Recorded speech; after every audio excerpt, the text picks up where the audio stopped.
People who work in cybersecurity are increasingly on the front line of cyber threat. We are going into an environment where it is an occupational hazard. There are high stakes and high consequences, where we are under-resourced.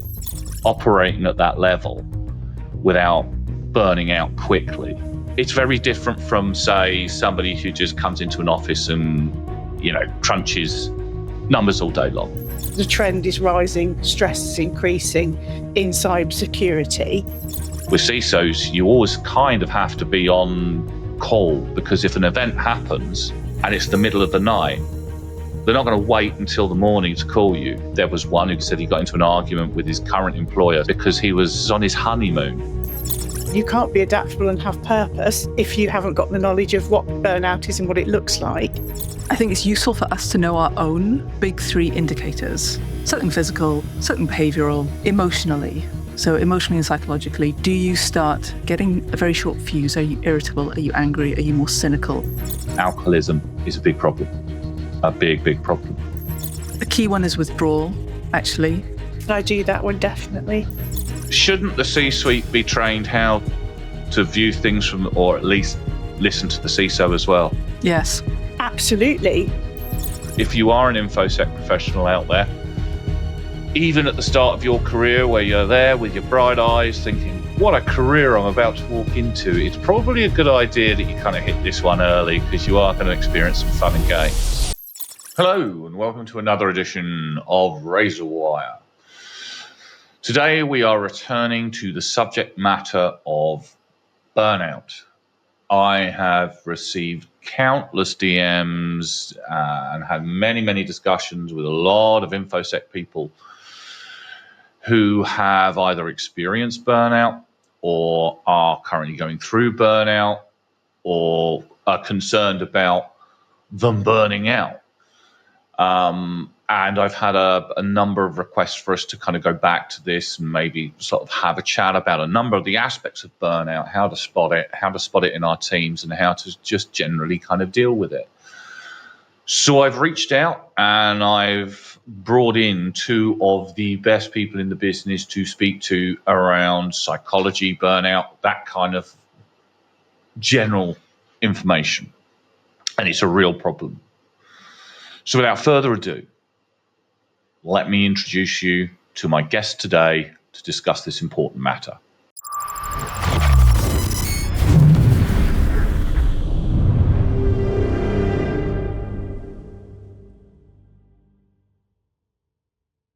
Hello, and as per usual, I have searched far and wide for some of the best individuals to discuss the subject of burnout. And I have even Bec. They have agreed to come on once again to discuss this topic that you all love so much. Well, do you love it? Is it a necessity? I think it's a bit of both at this moment in time. So let's get some intros then. Eve, do you want to introduce yourself to the people who've been living under a rock and haven't seen the other videos that you've done with me? Thank you very much. I work as a therapist, a clinical traumatologist, and I'm very interested in power, potential, and performance, including the misuse and abuse of power and what we do about that. Fantastic. And Bec as well, you would have seen on various other videos that we've done. She's returned once again. Bec, introduce yourself to the people out there. Hi, thank you. I'm Bec McKeown. I'm a chartered psychologist, and I don't work on the clinical side of things. I work very much as an occupational psychologist, so I'm interested in organisational issues surrounding stress in the workplace and building resilient teams. Fantastic. So, how shall we start? Shall we start with where we currently are and what we're seeing within our kind of respective disciplines and industries when it comes to burnout? I mean, is it really bad at the moment, getting worse? Is it staying relatively consistent to how it's been over the last year, 2 years, 3 years? I mean, the world kind of changed after COVID rather dramatically. And, a lot of us now either work completely remotely or from home. A lot of organizations are going through certain levels of stress when it regards to trying to get people to come back to the office. And of course, there's a lot of resistance to that because people sometimes prefer to work from home. Sometimes they prefer to work in the office. If you look on LinkedIn, there is significant amounts of debate, seemingly, about this particular subject matter. And it seems to get people very stressed. I've seen a lot of comments of people saying, well, I can't go back to working in the office. I can't deal with the commute. I can't deal with the crowds of people currently in the office. Or you've got people saying, no, I really want to go back because I miss the kind of collaborative side of it. People have said also or commented that it's better for conflict resolution to actually be able to talk to people face to face. And then there's a group of people who I have seen saying how isolated that they feel. And in some cases, they haven't even really met their boss. They might have met them virtually, as we are discussing today, but they still haven't had any time with the boss that you would normally have if you go in and join a company, obviously before COVID. What are we seeing kind of today? Because you guys are part of an institution as well, which we're going to kind of come into shortly. But what's the state of play? Well, it's a good job I had a little look at some statistics before I came on, isn't it? I think that the back to work thing is almost like a separate subject, I think, because it's hugely wide ranging. There's a lot of research into it. I think for me, with cybersecurity in particular, it's more about the type of work rather than where you're doing it. It seems to be the issue. ISACA put out a report last year, and I think they interviewed something like 1,800 cybersecurity professionals globally. So it's a reasonable sample size for the academics out there. And what they found in that is that 66% of people were saying their role is more stressful now than it was 5 years ago. So I've found some of the academic papers, smaller sample sizes, but what they're all saying is that the trend is rising, stress is increasing in cybersecurity, and that a lot of it is due to under-addressed human factors in cybersecurity work, which I'm fairly sure Eve would have something from her experience which supports those findings. Absolutely, Eve. I mean, first of all, what is kind of like what was the term back there? An unaddressed, under-addressed human factors. Human factors. It's risks. Human factors, risks. So, yeah. Yes, our humanity. Just to make this real and in the flesh. Okay, so generally, people are being asked to do more with less. Generally, there is a relationship between power and responsibility. So CISOs are a great example of that. You only have so much power, but you've got a high degree of responsibility and personal responsibility coming into it. So that can feel very unfair and very unbalanced, and that can create a lot of resentment. For people further down the chain, there are questions around AI and is my job going to be replaced? Which parts of my job do I want replaced? And if those parts of my job are replaced, does that actually free me up to do the work that is meaningful for me?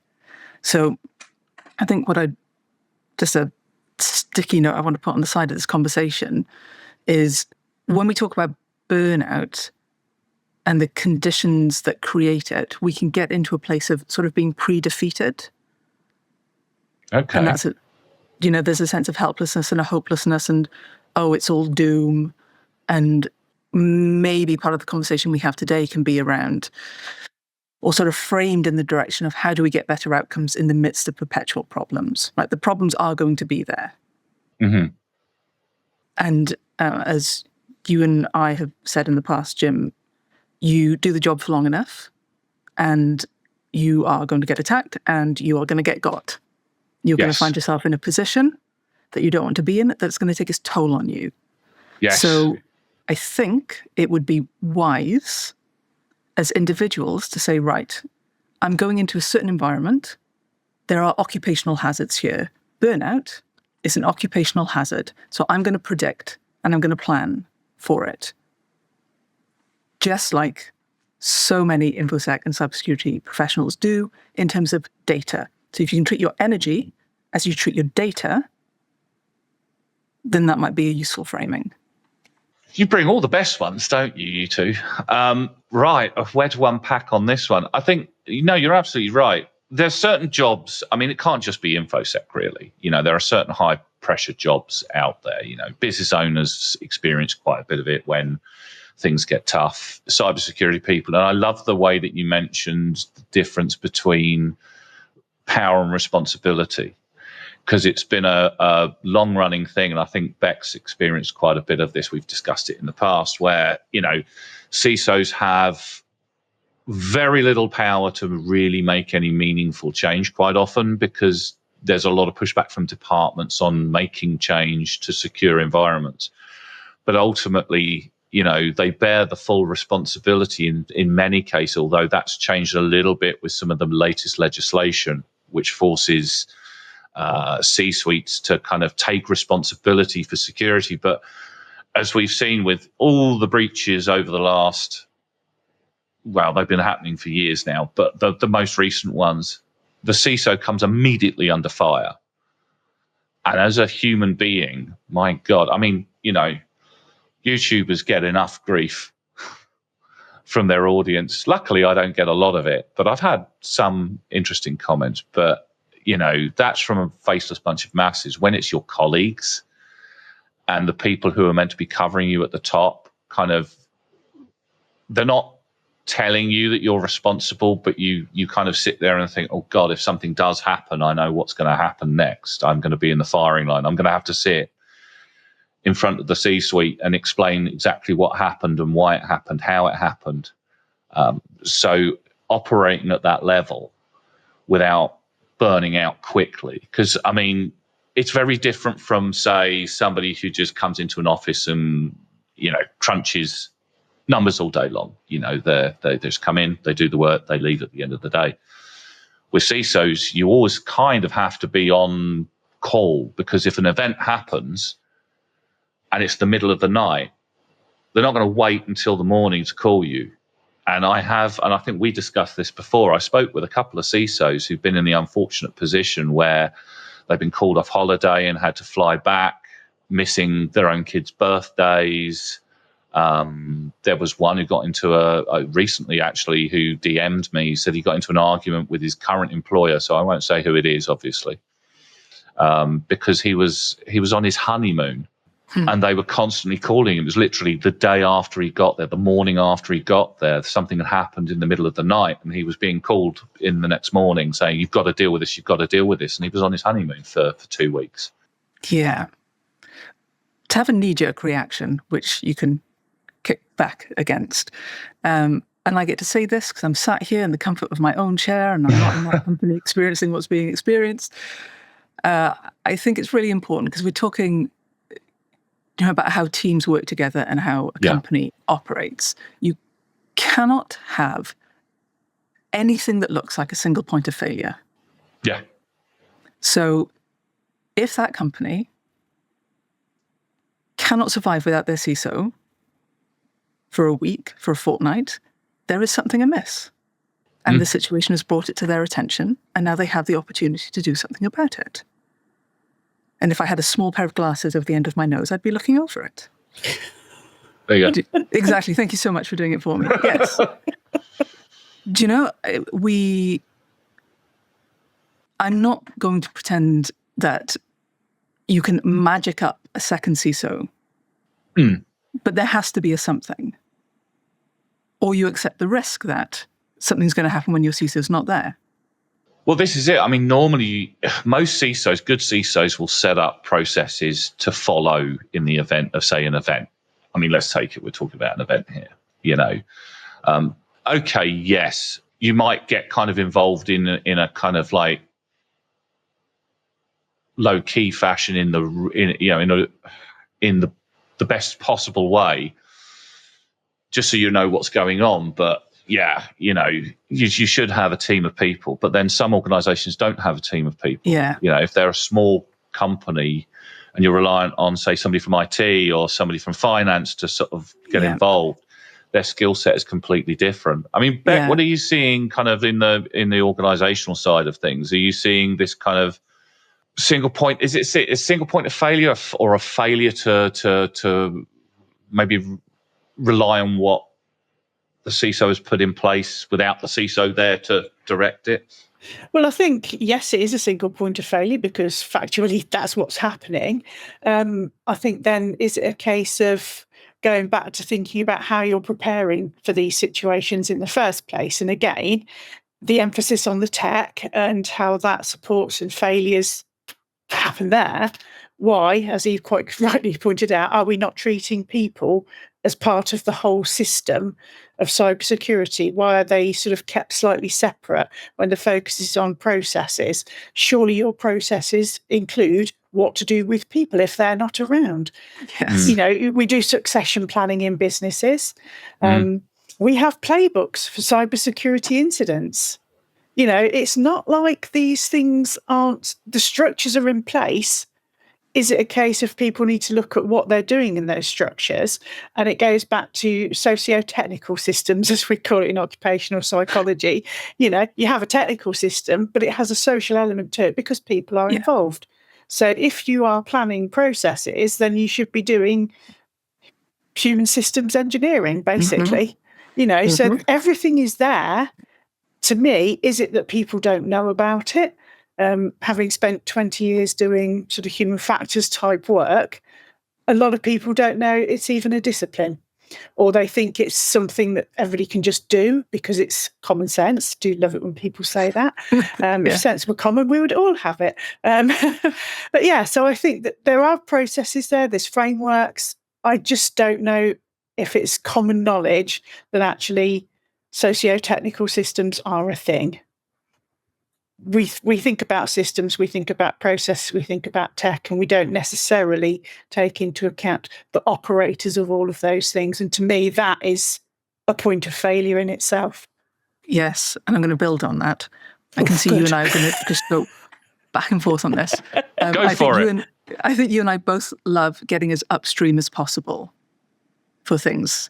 And so waving a magic wand around, ideally, to be trained from education, from your specific education, if you know that you're going on this kind of path, education, training, your internships, your onboarding, your mentoring, your CPD, just all the way through to be building on this. I have quite a good soapbox about this, which I'll only just refer to.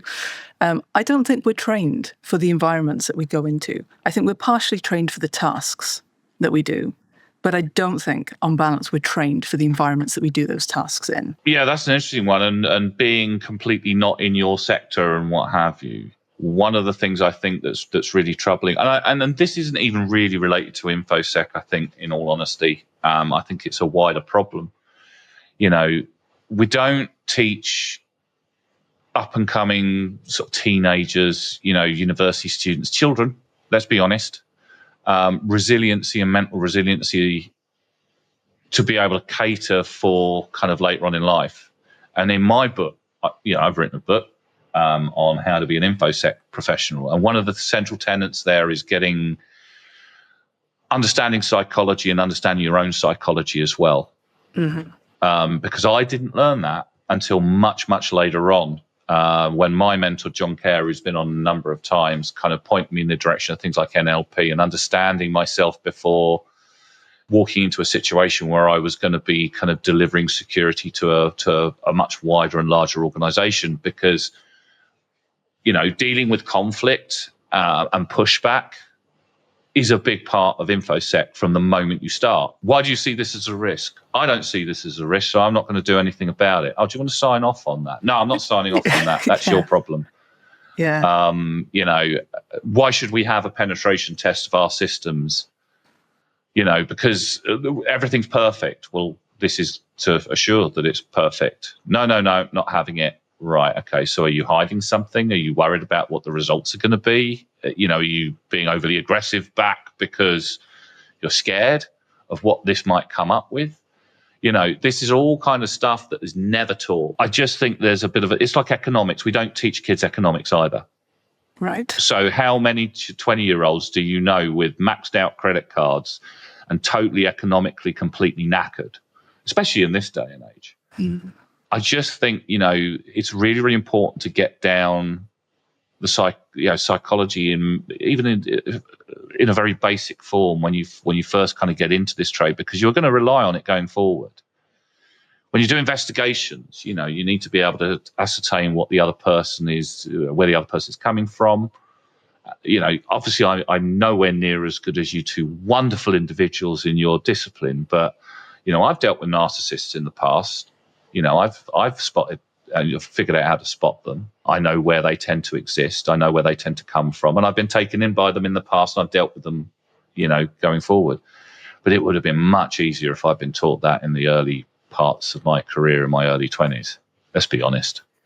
Yeah, I think I'm thinking here very much about parallels with defence, where I've done most of my work. And you think people don't go to war without some preparation for the stresses that they're going to face. Now, I don't particularly like referring to cybersecurity as war per se, because it's not always that useful.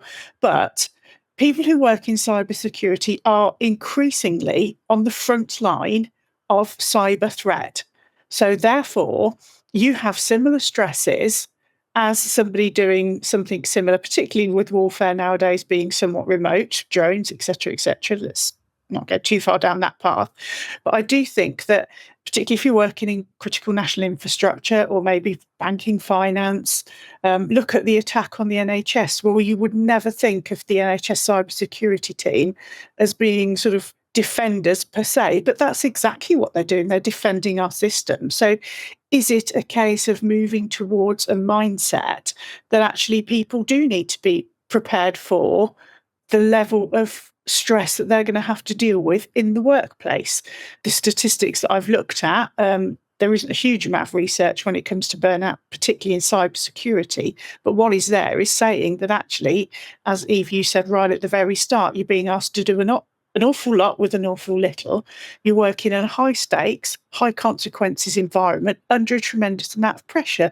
How would you even not think about preparing people to work in that environment? But I think that the way that threats have changed, the speed of attacks has changed incredibly. I was at a conference last week, and it's gone down from something like, 90 days to more like 90 minutes before people are actually in and doing damage. Everything is changing. Maybe it's a mindset change that actually, well, Eve, you're not going to argue with this. Start looking after your people like you look after your data. I loved that saying when you said that. I think that's just absolutely perfect. You guard your data, to the nth degree, and yet you're letting all those poor people just mill around, getting on with it as best they can. There's something about knowing yourself and knowing your team. And I think, again, I'm not batting it back to you immediately, Bec, but I'm going to back up the culture. I am. the culture question to you. And I'm trying not to be cynical about it. Oh, feel free. Be cynical. We like some cynicism around here. My producer is always telling me we need to put some more harder edge stuff in from time to time. Well, I'll start warming up then. I think if we know that we are going into an environment where it is an occupational hazard, there are high stakes and high consequences, where we are under-resourced, where perhaps we won't get the wider organizational support that we might want, and that indeed the organization might want to give us, but they cannot for whatever constraints that they're dealing with. Then we have a question of, all right, so if I'm going to take responsibility for myself, and if I trust my team to take responsibility for themselves individually, and then we can do it for each other collectively, then that would seem a sensible way forward. So would it be useful for us to talk about the immediate or the early signs of burnout that we might notice in ourselves and in each other, and what we might do about it? Should we get into some practical stuff? I think so, because I think that resilience itself is about having the confidence to deal with these things. It's about having the knowledge. It's about being adaptable to deal with those things. You can't be adaptable and have purpose if you haven't got the knowledge of what burnout is and what it looks like. And the other pillar of resilience is social support. It's about knowing that people have got your back. And I think that's exactly where you're going with this, Eve, is to give people some indicators about if somebody is acting in this way, rather than be puzzled or cross, think of it in a military term, be left of bang, something's going to happen because this behaviour is unusual. Yes. So back to you, Eve, for the description of what you're looking for. I love this. I'm going to sit back and listen. Oh, don't do that, Jim. This is coming to you immediately. So, oh God, be afraid. From your experience, when you look at other people, I'm going to ask you about the early signs that you might notice of burnout, and I'm going to frame that in. So the human, I'm going to leave all the textbooks on the shelf, right? The human side of burnout, what it sounds like is, I don't have the energy, I don't have the skills, and even if I did, what's the point? I don't think I can do this anymore. So that's the sort of thing that you might hear from someone who is all the way down here, right? They're not quite at the end. Yeah. Because at the end, it's just desolation. Right? It's desolation and depression and a total giving up. So they're not going to be speaking to you at that point. So coming back at the timeline, this is the sort of thing that you would hear from someone who still has the capacity and the willingness to speak about it and trusts you enough to speak about it.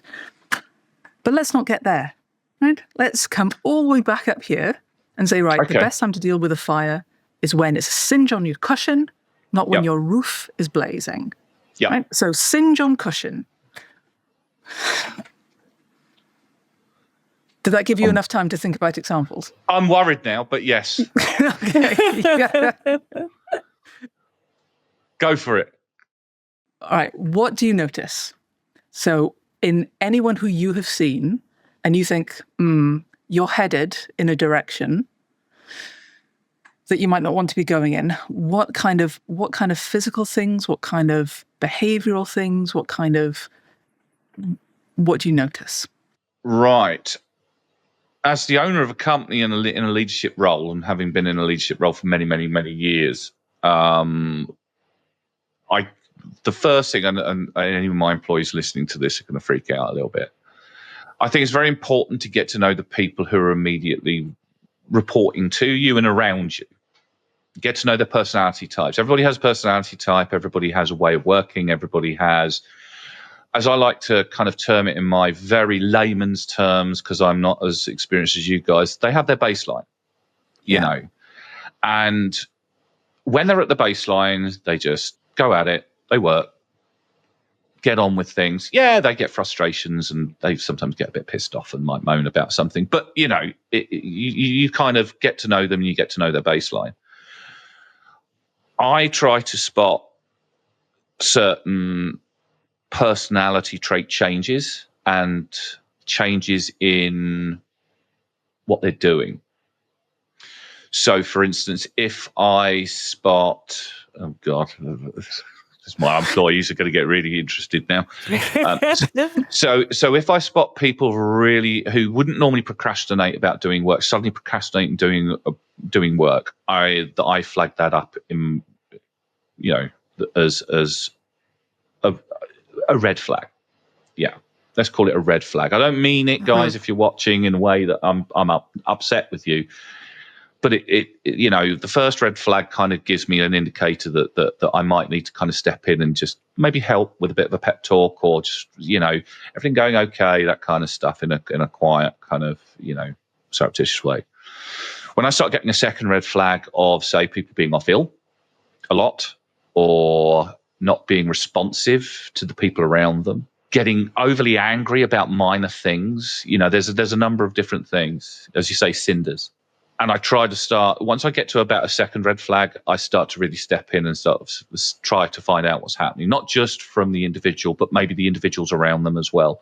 I don't view that as gossip. I don't like gossip in my own organization. But if other people are starting to notice there are personality traits that are changing, or maybe some physical traits, tics, that kind of thing. That does come in, not often. Yep. But, everybody has a nervous thing that they do. For instance, I've known people who like to pick at their fingers, or they bite their nails, or they tap a pen.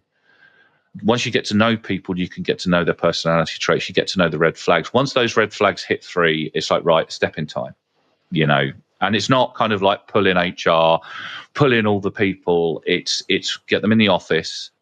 Or in my case, I'll be honest, I find it much easier to take them out the office, take them down the pub, give them a pint, and let them drink the first pint. And then normally they will, and I'm not saying that, you go out and get your people drunk, but once they've kind of calmed down a little bit from the situation, and you remove them from the situation, quite often you'll get them opening up, but you always let them get to the end of the first pint and just chit chat, because once they get comfortable, they start to tell you what the problem is. Does that answer the question in a really long form way? Great answer. I do. I hope so.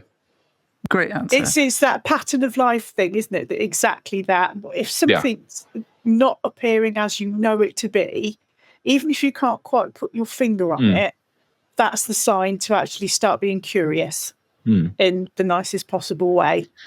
And just to clarify, I mean, sometimes that first or second red flag, if it's in quick succession, are because maybe something's going wrong at home, or maybe they've had a really shit day, or they're not sleeping. And sometimes people are very quick to tell you, like, oh, I fell asleep on the sofa last night, and I've woken up and I've got a bad back. So, someone's going to be a bit grumpy and a bit shitty after that happening. So I kind of wipe the red flags out, but it's when I start seeing it over kind of like a week period, because most people can deal with a bit of stress over a day or so, or maybe they've had an argument with a partner. We all do it. I'm worse at finding the red flags with my own partner, bless her, than I actually am with my work colleagues. And if she ever listens to this, sorry, love. Too close to the situation. But it's finding out, little patterns of behavior that fall outside the norm once you get the baseline. And it's kind of hard whether you've got a new member of staff, because you've got to get to know them first. Yes. But I think a lot of businesses do not care at that level, especially with middle management. And I'm going to be unfair. I've worked in a number of different firms in the past where nobody gave a stuff about me. I had one boss at one point. I'm sorry if you're watching. I just split up with my partner at the time. I was young, as you tend to be. And I was pretty cut up, and I've been out with her for a long time. And he got me in a room, and he just turned around to me and said, "Why have you taken a week off work? Just because you've split up with your missus, blah, blah, blah, And I just turned around and I said, "You know what?" Gave him the finger and I walked out. And then I came back a week later and he shouted at me, and I said, "Sorry, you've hit me at the wrong moment." I try not to do what other people do, which is immediately go for HR, immediately make an issue of it, because all that does is that takes that person's stress level and whacks it up to 100. Yeah. And then they think they're in trouble. And they're not in trouble. We're just trying to work out kinks and work out issues before. I do try to get people to work as a team to be able to support one another in really complex tasks, because I know what it's like to be given a task that's overly complicated, that's going to take ages and ages and ages to do. And sometimes, even though I know they can do it themselves, it's better to get one or two other people in. A, it's good training for other people, but B, it also helps them share the load, because I think that's another thing that a lot of people don't do. They just sling a task at people. Go and do that. And there's no support from anywhere else. I'll highlight a couple of things that you said, which I think are really useful, in no particular order. I think it's useful for us to know our own big 3 indicators.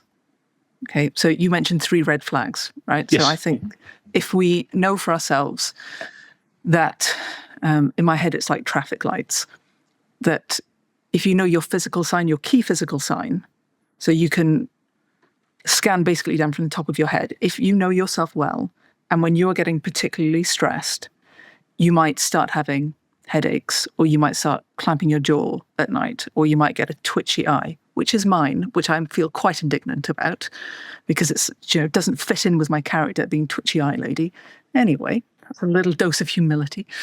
I get that, weirdly enough. I do get that. It's horrible. You can feel it twitching, and you're like, stop it. Exactly. Like, oh dear. So yes, you can just go down, from your head to your toes. Is it a bad back that happens? Your shoulders end up around here. Does your stomach have an opinion about things? What is it that happens to you physically? So you notice it. That's one of the flags for yourself.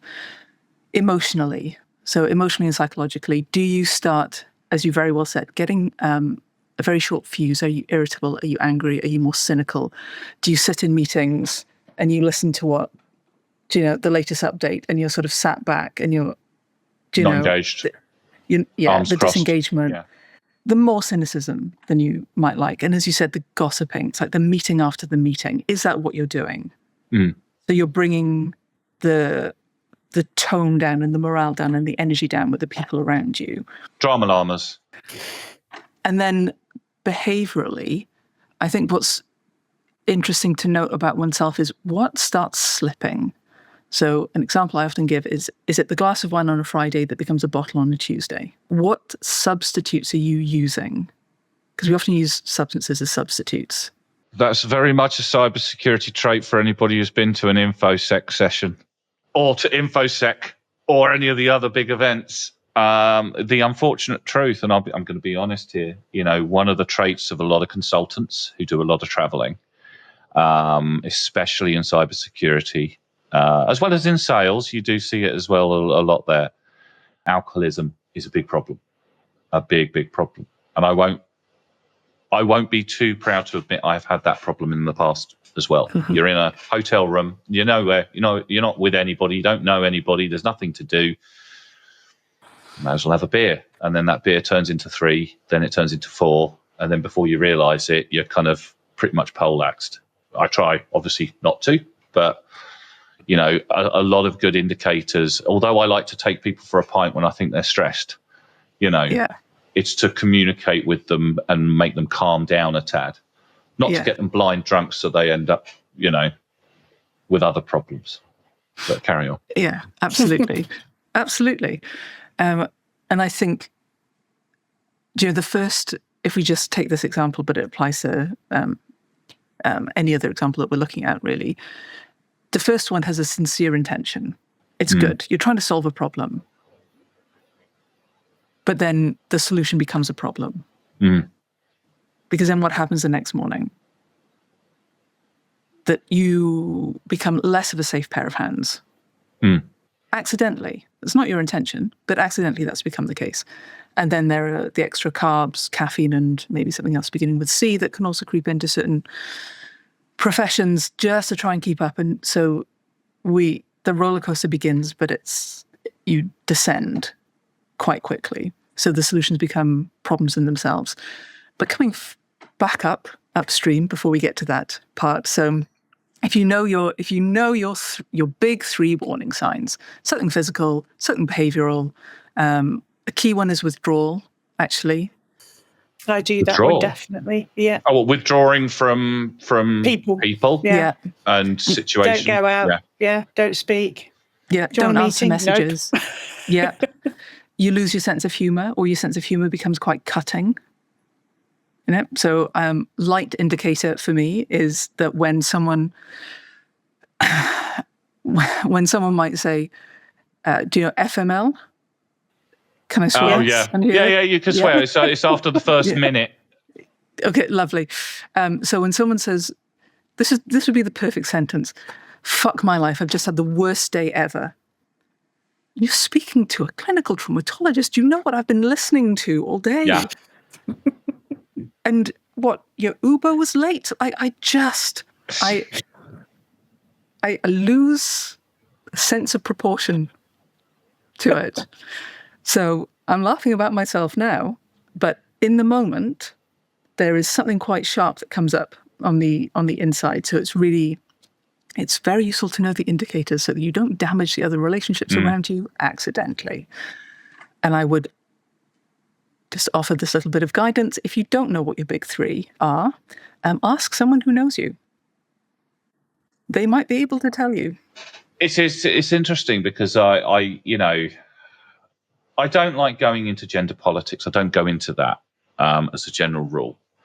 But I do find that I like a good mix of genders in any particular organization, because females instinctively, okay, I'm going to go down there, are very, very good at spotting social cues that men aren't. I put a lot of stock into female intuition in a situation. If I see something getting really stressful, I'll go to one of the ladies in the team or the women in the team and say, look, what's going on? Everybody seems to be stressed out about something. They're not talking to one another, or they're not talking to me anyway. What's going on? And they'll be able to tell me absolutely everything that's going on. Guys aren't very good at telling you when they're stressed, and they cover it sometimes quite well until it reaches a point. It gets to a point where they kind of, it's like a volcano, you know, it just rumbles and it rumbles and it rumbles, and then boom, you know, all of a sudden the top comes off. Everybody's screaming and running in different directions because the magma is flowing, you know. And us guys are bad at spotting that in each other. Controversial. The producer might have to cut that bit out, but no, keep it in. Keep it in. Keep it in, because this is about diversity, and I'm not talking about protected characteristics diversity. I'm talking about diversity of thought. So it doesn't even have to be male-female differences. It's just different people spot different things. And this is my little soapbox. I'm just going to stick a little toe on just for a second. Go for it.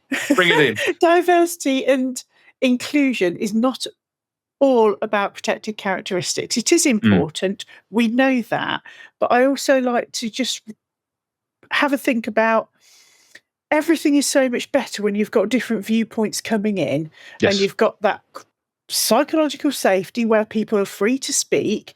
You get more creativity in solving problems and all of that sort of thing. But what you also get, therefore, is exactly the same when it comes to support, because not everybody knows the solution for somebody else. I used to be the worst for it. Let me help you. Let me tell you what to do about your problem. And it was quite a few years before somebody turned around to me and called me bossy, which made me then think, oh, I was just trying to help. But actually, I don't know what's best for everybody else. So the best thing you can be is a listener. But again, it's just having different people with different perspectives. Yeah. It just makes everything flow so much more smoothly, as you found out. Absolutely. I mean, you know, I term it as you get some people. So good example. You know, I put, when I train up InfoSec people, I try to decide. You know, I like the yin and yang thing.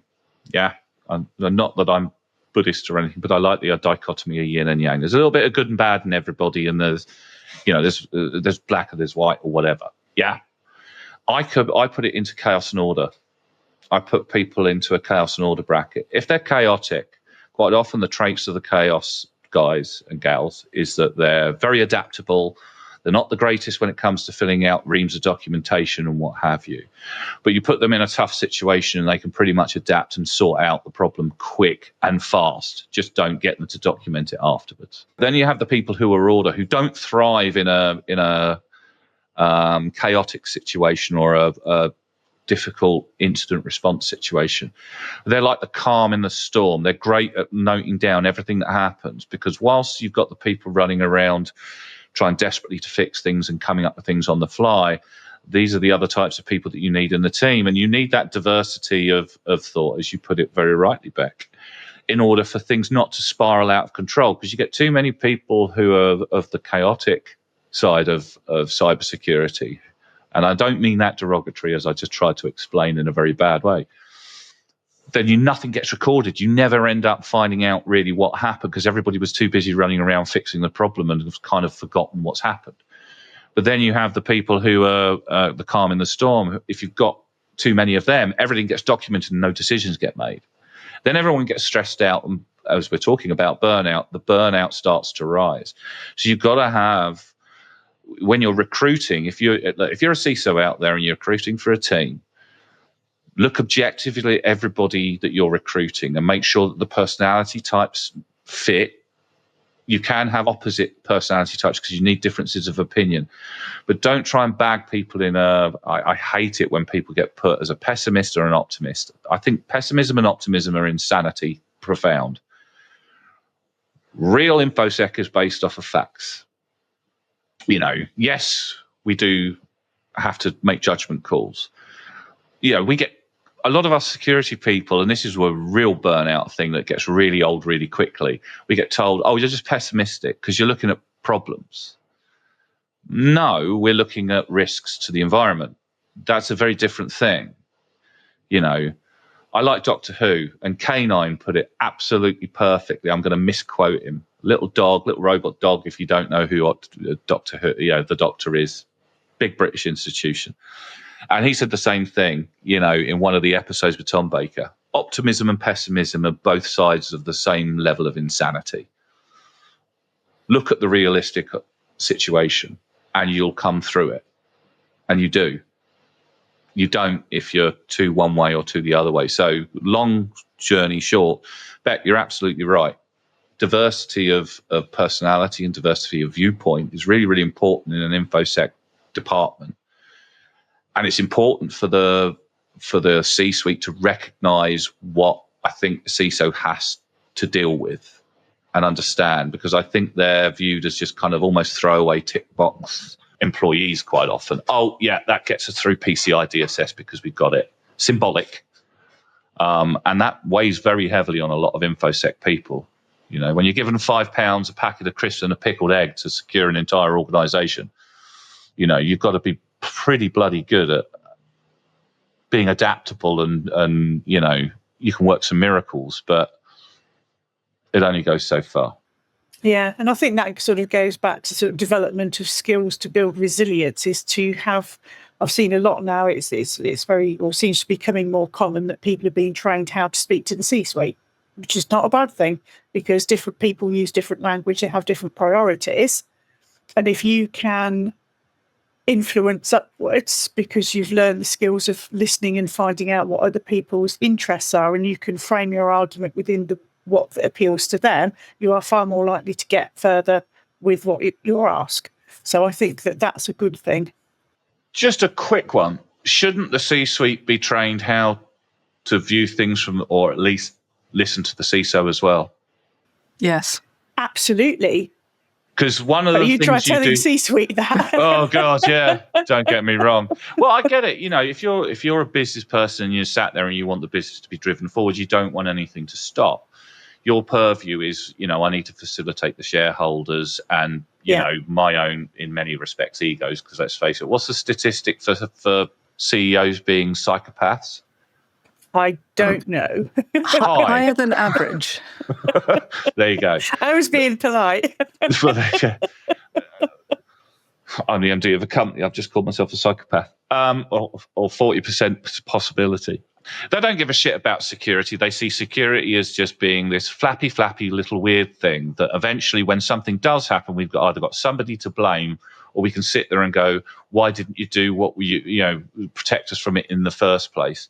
So my job as the CISO ends up coming on the line. I burn out massively straight away because I just realised I'm about to lose my job. Probably half of my team, I'm going to have to go and explain that to them why they're being marched out the door.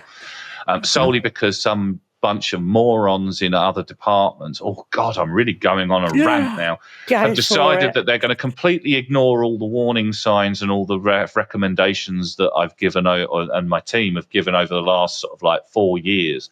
By the way, this is something that's a real risk here. Oh, yeah, whatever. It's never happened before. It won't happen again. Boom, it happens. I'm the one being fired. I'm the one being pulled up in front of the SEC. I'm the one that, people are pointing at because, let's face it, at the C-suite level, nobody wants to be the one responsible for a massive screw-up because the shareholders will pull them together and go, you can go, and we'll get rid of the CEO.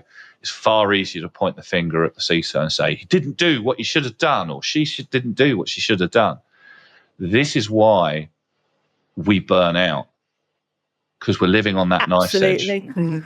I get that. And I'd like to just counter that with a question. Go. And my question is... I feel like I'm being analysed from two sides. No, not at all. It's just something that you just said set off something in my head now. Is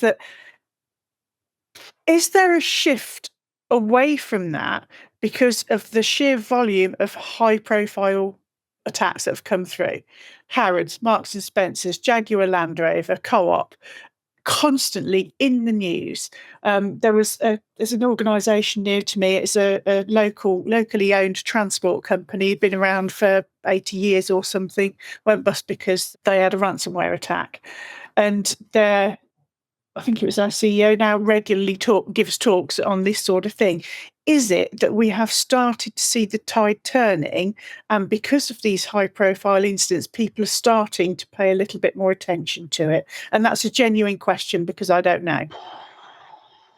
You ask Because some of what good I do hear questions. from CISOs is it's not if it happens, it's when. Yeah. So is that starting to filter out because you only have to switch on the TV, news in the evening, pick up, look through your Apple News, it's everywhere. Awareness Or is that just me being positive and hopeful? No, I don't know. No, it's a good question. Awareness is getting better. I'm going to go on a journey. Sorry, Eve. And you can analyse me after this one. Rolling my sleeves up. This might end up being a two-parter at this point. Right, so my awareness is getting better, but the human human race as a species, we've been around for 100,000 years. Okay. Way back, security was born when the first tribe of our ancestor apes, monkeys, whatever you want to term it, decided to go to the next tribe and smack the crap out of them with a thigh bone of an ox and nick their food. That's when security was born, along with incident response and risk management and asset management as well. Where's our stuff? It's here. Is it free? Is it freely available to get nicked by the next tribe if they come over again? Well, yeah. Well, what do we do to counter that? Well, let's go and get our own thigh bones. We experienced the worst of it the last time because we got our asses kicked. Unfortunately, and maybe this is a clear, something for you, Eve. Human beings are legendarily bad at seeing what is going to feasibly happen to you until it's already happened a bit too close to home. So, when you're a kid and you're going down the big old ramp that you've created in the garden on your skateboard, God, I'm showing my age now. It all seems really fun until somebody falls over and breaks their skull and you end up seeing your mate being carted off in a stretcher. And then you think, ooh, maybe we better not do that. Or maybe we better just refine some of the safety items around this. Or someone's always got to have the first fall. And unfortunately, as we've gotten bigger as a species, we're getting worse and worse and worse at recognizing, falls at the early stages. And it's a case of, well, let's just see how this progresses. Let's look at how, both world wars. There was a lot of people standing by the wayside until they got involved because they realized how bad it was getting. The business world is no different. You get the young startup who don't have any money. They're trying to do good. They just want to get their money flowing so they can start expanding.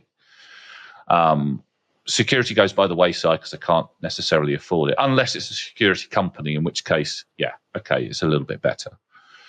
As they get bigger and bigger and bigger, security becomes that we really need to do this because we need to win more business and people are asking about security and we need to tick some boxes. Wait a minute. Are we doing this to tick boxes to win more business, or are we doing this to actually protect what we have? If we're earning £1 million per year, how do we safeguard that £1 million to make sure that we get most of that the next year? And maybe we grow that and we grow that bigger and we grow that bigger. Yes, you're going to take a risk if you can't afford security, but it's a measured risk, okay?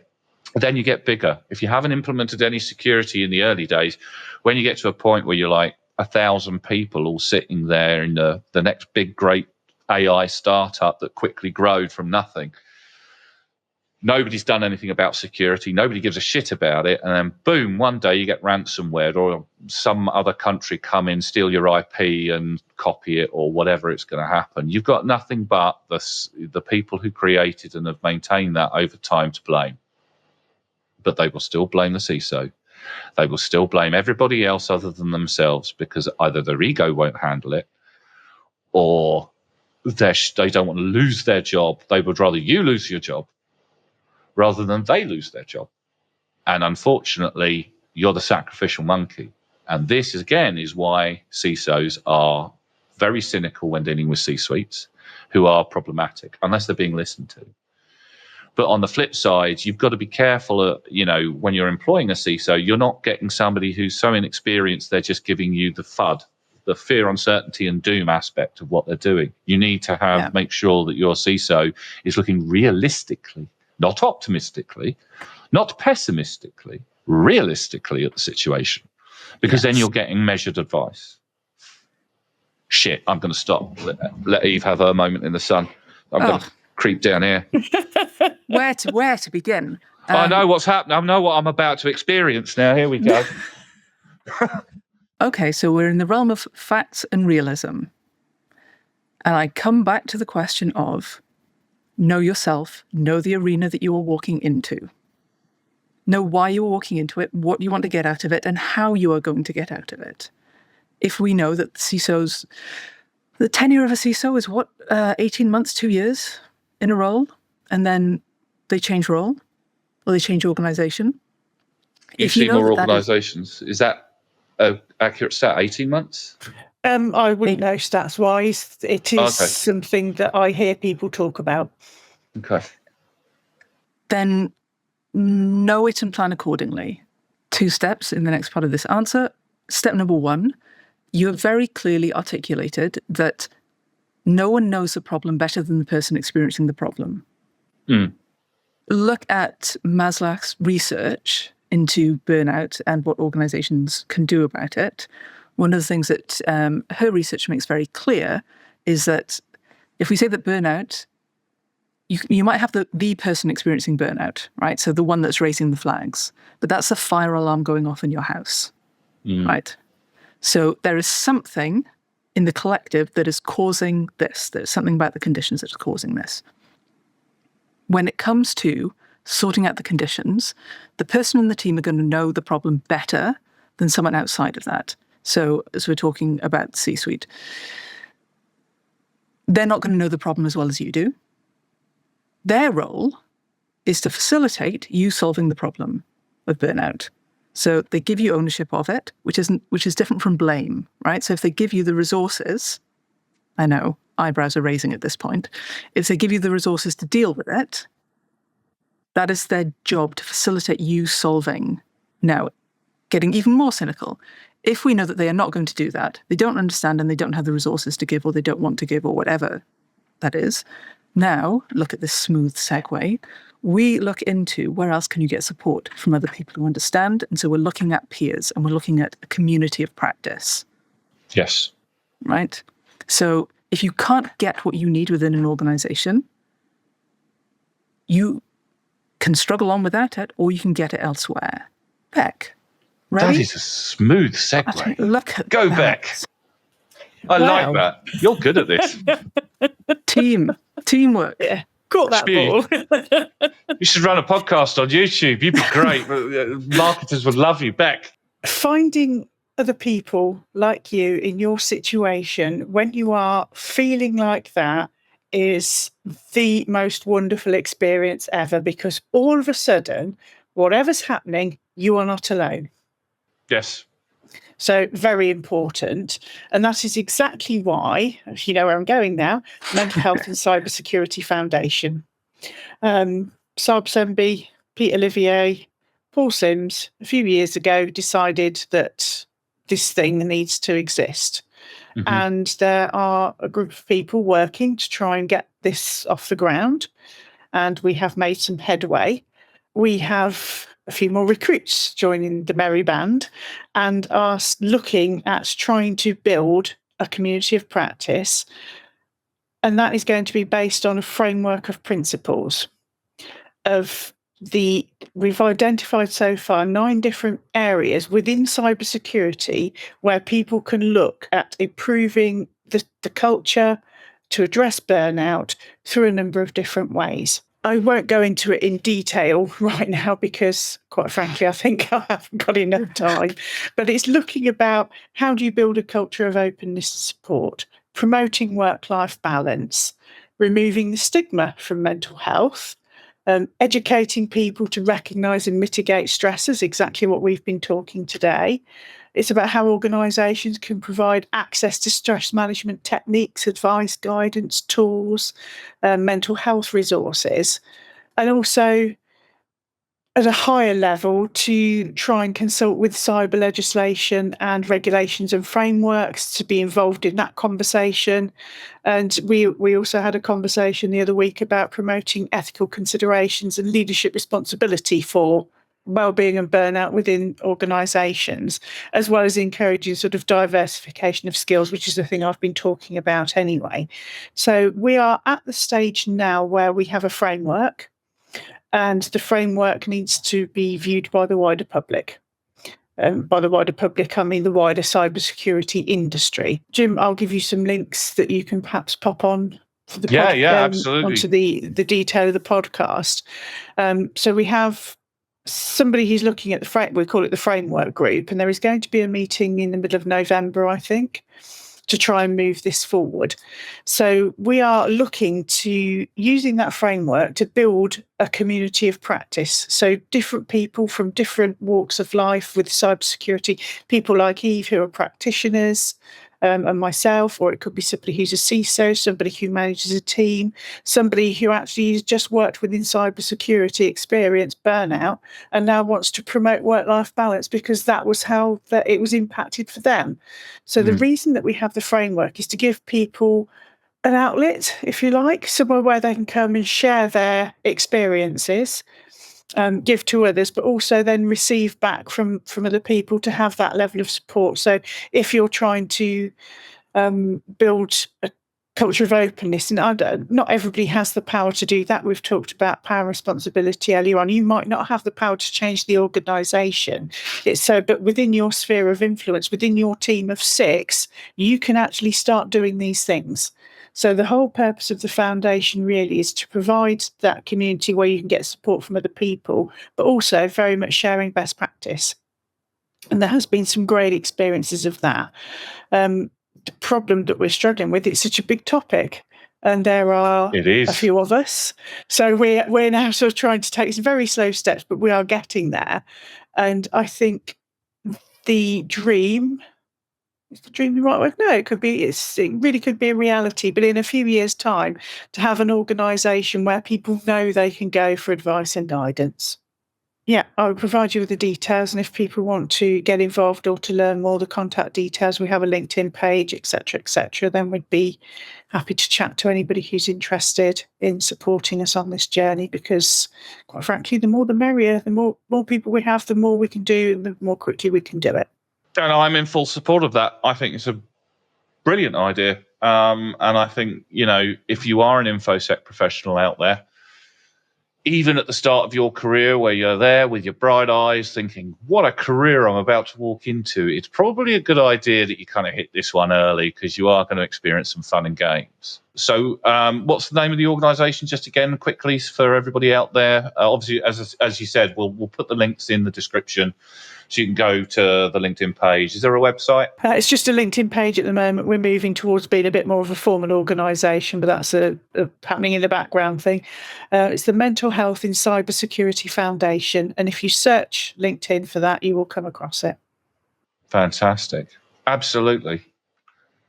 Well, there we go. Our time has ended. In fact, we've gone way over what we normally do, as we normally do when we talk about the subject matter, because, as you say, it is a big thing. There's plenty of things to talk about in this, and I definitely want to do a few more sessions. But next time, I'll post some questions to you guys to analyse. Great. Everybody's learned far more about me than I'm feeling slightly comfortable on. No, I'm all right. Okay. But no, thank you guys for coming on board and speaking to us again about this. We're finding this particular type of content, as I mentioned right at the beginning, to be particularly popular. And you need to go and look at the institution that Bec just mentioned. The details will be down in the description. And we'll make sure that we can get some good traction from our viewers. It is important. You are going to need it. if nothing more than to go and commiserate with other CISOs and information security professionals about how evil your C-suite is. Trust me. We try, we do have an ethos within it that we try to sort of take a more, we're there to help, we're there to support, but actually we want to be positive, we want to be moving forward, we want to look at what we can do, not just sit in the stew of where it's at. We did have a live event this year. Mimecast very kindly hosted a quiz night for us, which was very enjoyable. Hopefully there'll be another one of those next year.